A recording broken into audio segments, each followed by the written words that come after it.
On me demande souvent ce que je propose avec la présence créative et mon accompagnement, et si je crois vraiment qu'on peut se transformer, transformer sa vie, ou tout du moins arrêter de souffrir. Et je crois vraiment que oui, parce que j'en suis la preuve vivante. C'est pour ça que j'accompagne maintenant les personnes qui se sentent coincées dans leur souffrance et qui tournent en rond dans leur schéma récurrent. Et j'ai envie de faire cette vidéo pour expliquer par quoi commence ce processus que je propose et quelle en est la base et l'essence. Et pour répondre à certaines questions qui me sont parfois posées sur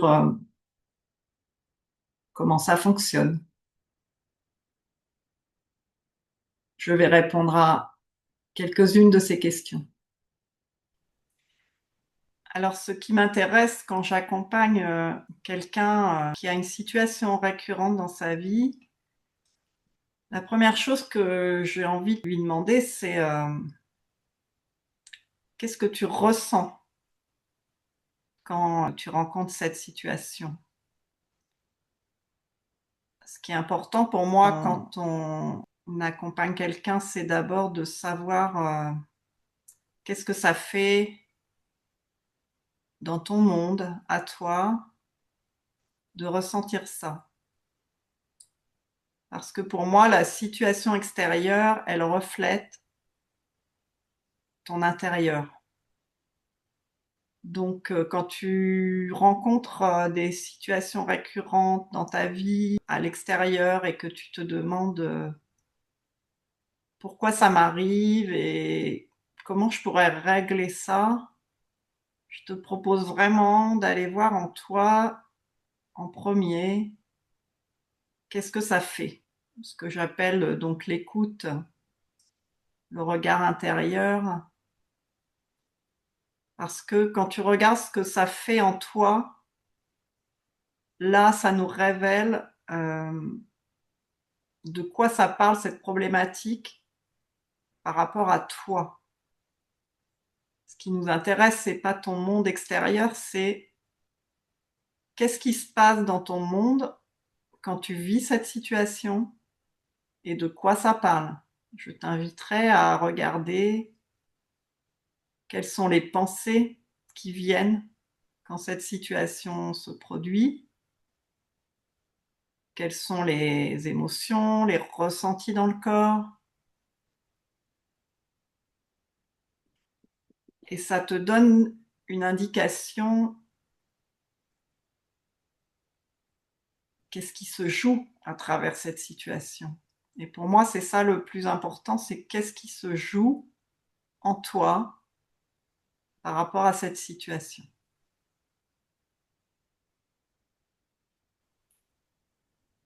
Alors, se reconnecter à ce que ça fait intérieurement de vivre cette situation, et notamment quand les gens sont connectés à leur corps et qu'ils ressentent ce qu'on appelle l'effet le sens, le sens corporel en focusing, mais qui est comme des ressentis, ça permet déjà de rentrer vraiment dans son monde intérieur et de ce que le corps ressent. Et en même temps, il arrive fréquemment que les personnes se sont fermées dans un mental fort et que les ressentis ne viennent pas forcément aussitôt. Parfois, on reste au niveau du mental. Donc il y a deux façons d'aborder cela en fonction de la personne, de là où elle en est. Et c'est pour ça que les accompagnements sont toujours dans l'instant avec ce qui se passe. Parce qu'on peut avoir uniquement un retour on va dire plutôt un monde intérieur très mental avec des pensées, et parfois aussi, donc on peut directement se reconnecter à son corps à travers ses émotions. Et quand c'est le cas, on part de cette sensation et on l'accueille. C'est pareil d'ailleurs avec les pensées. La proposition, c'est toujours d'accueillir ce qui est là pour soi, de lui faire de l'espace pour que cet inconfort en fait qui est ressenti dans cette situation ait le droit de s'exprimer. Quand on ressent un inconfort face à une situation, c'est une tension, c'est une résistance, c'est une lutte. Et c'est ça, en fait, qui a besoin de s'exprimer pour te donner une information sur ce qui se passe en toi. Alors, souvent, la réponse qu'on me donne quand j'explique cela,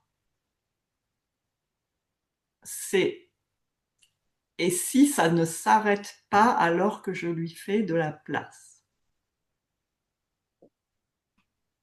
Ma réponse sera automatiquement « tu ne lui fais pas de la place parce que tu veux que ça s'arrête. »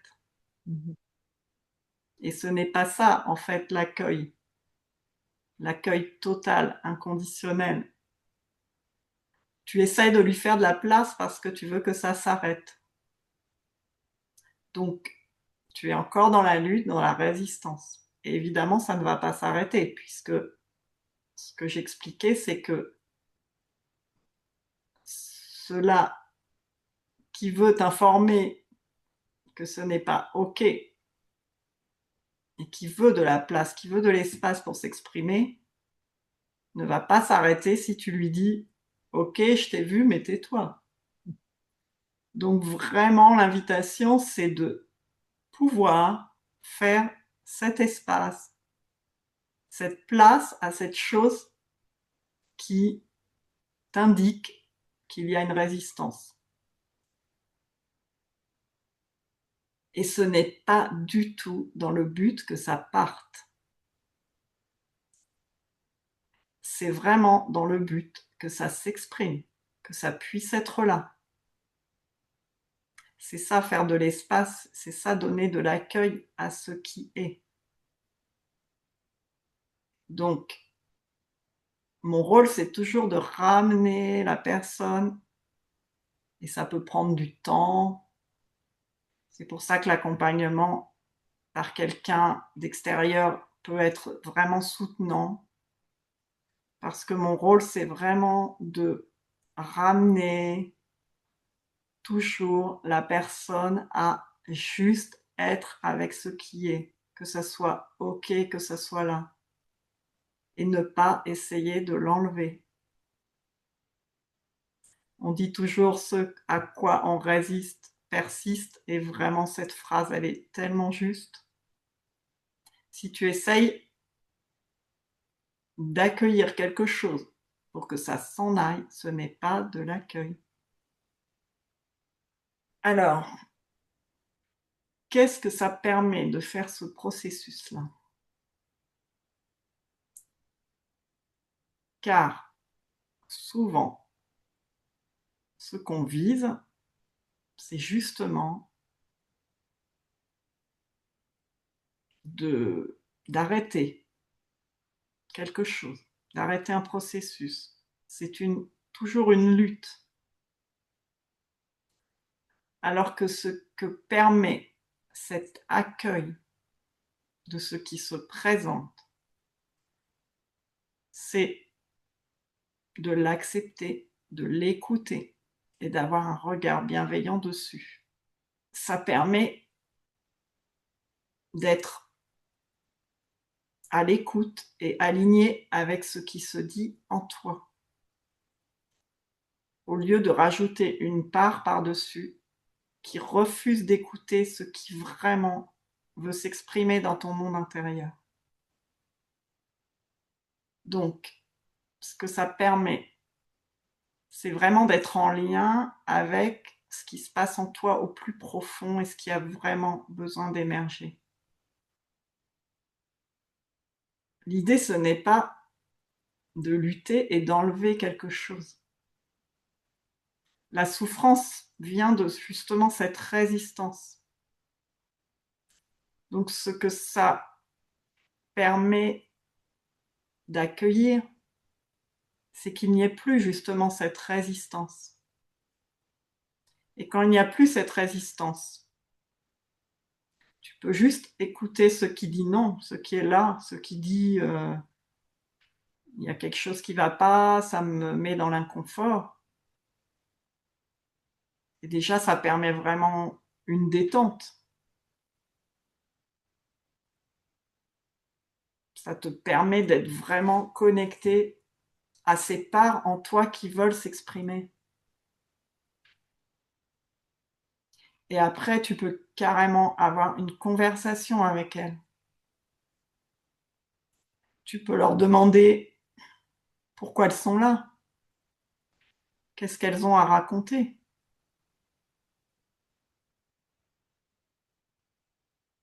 Ça permet vraiment de connaître ce qui se passe réellement en toi à ce moment-là.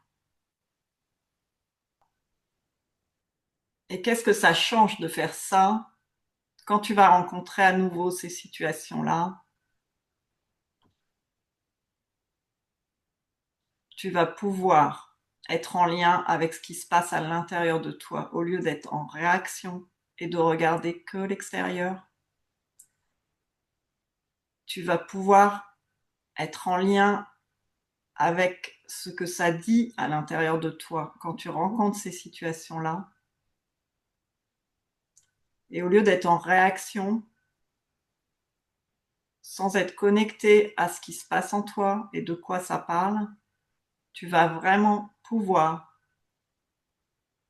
vivre ces situations-là à partir de l'espace que tu as ouvert, à partir de cet espace d'accueil que tu as ouvert,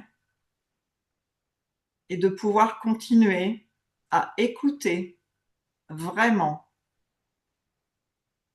qu'est-ce que ça dit en toi quand ces situations-là se passent. Le changement ne va pas se faire à l'extérieur de toi. Le changement, il va se faire dans la posture que tu vas avoir quand ces situations-là vont se présenter, car tu vas avoir un nouveau regard sur ces situations. Et c'est ce changement de regard, ces informations que tu vas vraiment entendre parce que tu es à l'écoute et que tu vas vraiment entendre sur quel bouton ça appuie pour toi. Déjà, ces situations-là, tu ne vas plus les vivre pareil car tu ne vas même plus les voir de la même façon. Tu vas comprendre ce qui se passe en toi et à partir de là seulement, éventuellement, s'il y a besoin, tu peux agir sur ce changement de regard. Tu peux avoir un changement de perspective sur ce qui se passe. Mais c'est pas l'effet attendu de départ. L'effet attendu de départ, c'est vraiment de mettre une détente dans, dans ces situations-là, avec un regard qui t'apporte un éclairage sur qu'est-ce qui se passe quand ça se passe. En général, dans des situations récurrentes qui nous font réagir, qui nous mettent en inconfort, qui nous font souffrir, on se projette à l'extérieur et on oublie de regarder de quoi ça parle. Donc mon invitation, vraiment la première étape pour moi de tout le processus de transformation, c'est d'abord d'aller voir, comme je dis, les fondations, sur quoi tout ça repose. Et c'est ce travail intérieur qui prend du temps, qui permet vraiment après de pouvoir agir là-dessus s'il y a besoin et de changer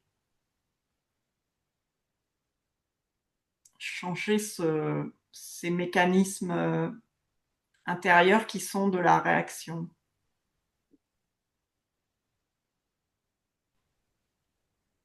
Au bout d'un moment, c'est pas tant les situations qui se présentent en fait sur lesquelles on a envie d'agir en fait, c'est plus notre état de conscience intérieure, notre ressenti intérieur qu'on arrive à finalement à détendre et à ne plus ressentir tous ces inconforts, c'est quand on est vraiment à l'écoute de ce qui se passe en nous,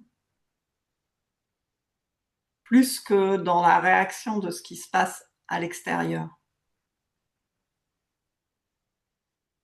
Et au bout d'un moment, même les situations extérieures peuvent devenir comme un terrain de jeu, en fait, avec lesquels on s'amuse à regarder qu'est-ce qui se passe en nous. Moi, c'est mon cas maintenant, c'est quand je me retrouve dans des situations comme ça récurrentes qui pourraient susciter une réaction ou un inconfort, c'est devenu presque naturel chez moi de aussitôt regarder ah tiens, qu'est-ce que ça me fait? Tiens, là j'ai envie de réagir et de quoi ça me parle? Qu'est-ce que ça dit en moi? Alors finalement, je suis plus prise dans cette réaction avec le monde extérieur. Je suis vraiment connectée à mon ressenti, à ce de quoi ça parle. Donc déjà, ça, c'est une détente parce que c'est plus une connexion, un lien avec moi-même, alors que l'inconfort, il vient d'une résistance et d'une lutte. Et en plus, le bénéfice que ça a, c'est que comme je suis à l'écoute de la réaction et de ce que ça pourrait engendrer et de quoi ça parle, je peux aussi rectifier sur le moment. J'entends ce qui se passe à l'intérieur et à ce moment-là, je peux rectifier soit ma réaction, soit rectifier le discours intérieur. Et c'est pour moi la première étape de ce chemin où je suis vraiment à l'écoute de moi et pas de l'extérieur, pas des situations extérieures et de l'autre. Même si dans un deuxième temps, c'est toujours intéressant aussi d'avoir ce même regard sur l'autre, en même temps de dire ah tiens, apparemment, qu'est-ce que c'est en train de lui faire à lui et pourquoi. Et c'est ce qui se passe d'ailleurs maintenant dans moi, dans mon vécu, c'est que quand je me retrouve face à des situations récurrentes, je n'ai plus du tout cette réaction, je ne suis plus projetée à l'extérieur. Ça me permet vraiment d'avoir ce recul, ce pas de recul, cette présence à ce qui se joue, à ce qui se passe.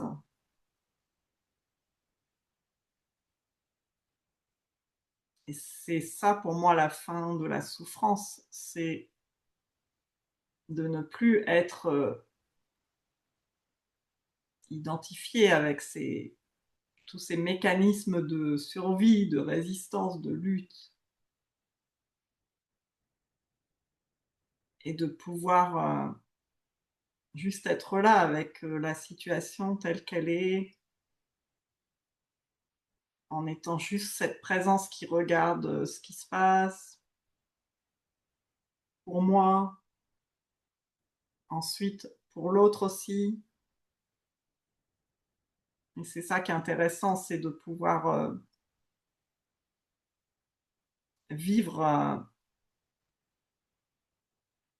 notre monde extérieur en étant sans jugement, sans critique par rapport à ce qui se passe, mais en étant totalement dans cet accueil de, qui, de ce qui se déroule. Et c'est ça la magie de faire ce chemin, de se connaître et de se reconnaître, de pouvoir être face à une situation qui nous aurait paru à un moment impossible à même imaginer, et de voir qu'on peut être avec quand tu te trouves confronté à une situation où ça commence à être difficile, où tu ressens un inconfort, tu peux l'appréhender à partir de cet espace.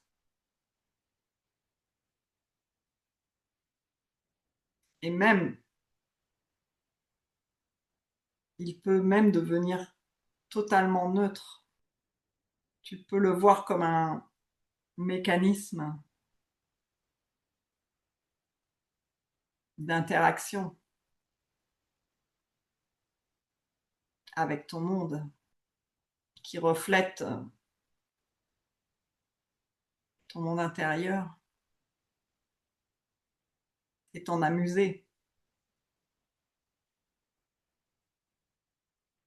C'est comme faire l'expérience d'une aventure en te disant qu'est-ce qui se passe? C'est intéressant. De quoi ça parle?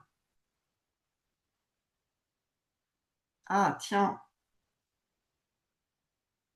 ça me renvoie encore à ce que je crois de moi,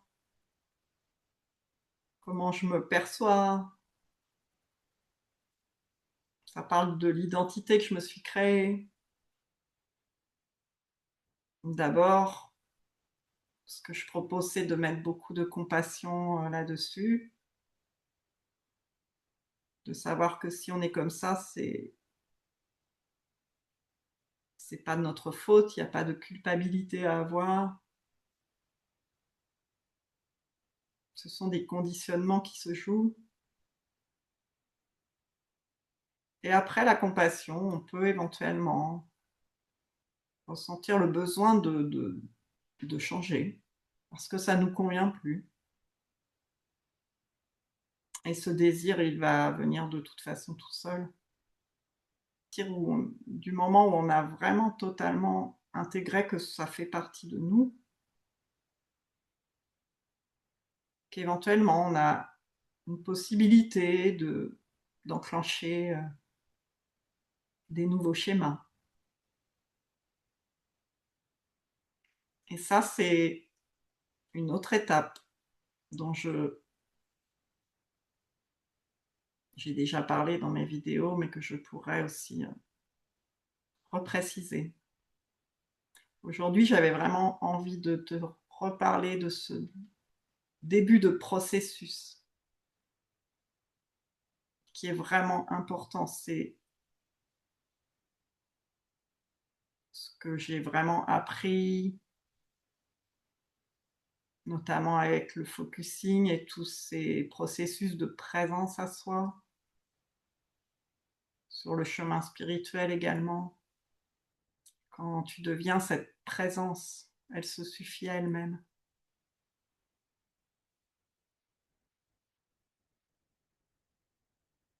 qui te touche, ce n'est plus les situations extérieures.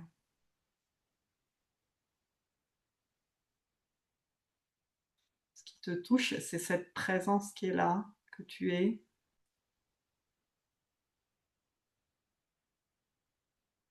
Et d'être présent à ces situations extérieures, c'est ça qui en donne un parfum.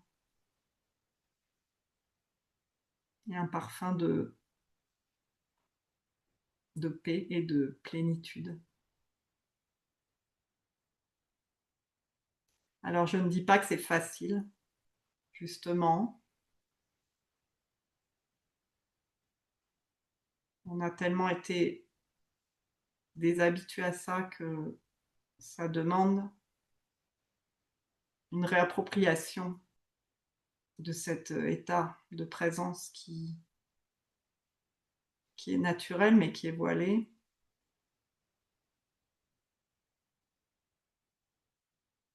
Et c'est pour ça que j'offre ce soutien de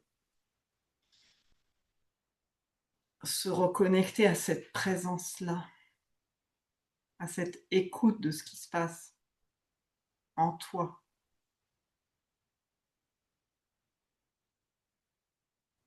Ouais, pour moi, c'est cette présence à soi, à son monde, à ce qui se passe dans l'instant, qui est vraiment la première clé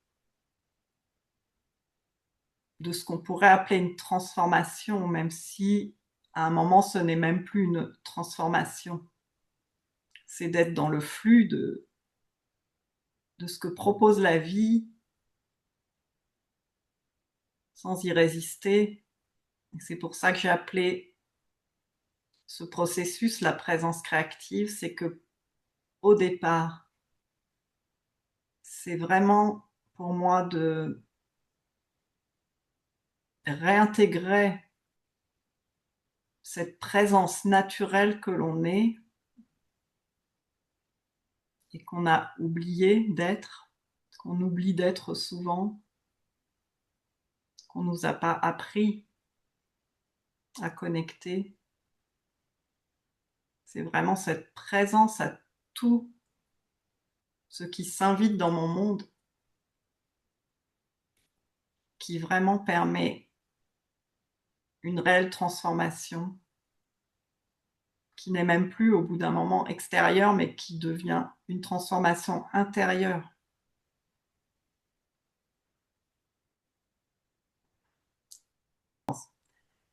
Si j'ai envie de te parler de ce processus de présence créative avec lequel j'accompagne, c'est que vraiment, j'ai vraiment à cœur de partager ce que j'ai traversé moi-même et ce que tout ce chemin m'a permis de vivre et de l'ayant vécu et intégré par moi-même, je peux le partager et t'accompagner sur ce chemin-là. Parce que moi, il m'a vraiment permis de sortir de la souffrance, d'être en paix avec ce qui se présente, même quand c'est difficile. Et j'ai tellement à cœur de partager ça et de pouvoir te soutenir si tu en as besoin. C'est pour ça que je propose ces accompagnements. C'est pour ça que j'ai vraiment envie de soutenir ceux qui sont encore dans cette souffrance, dans ces blocages et dans cette lutte. Si ce que je viens de te partager, ça te parle et que tu sens l'envie d'essayer un accompagnement avec moi, n'hésite pas à me contacter. Je me ferai un plaisir de répondre à d'autres questions si tu en as.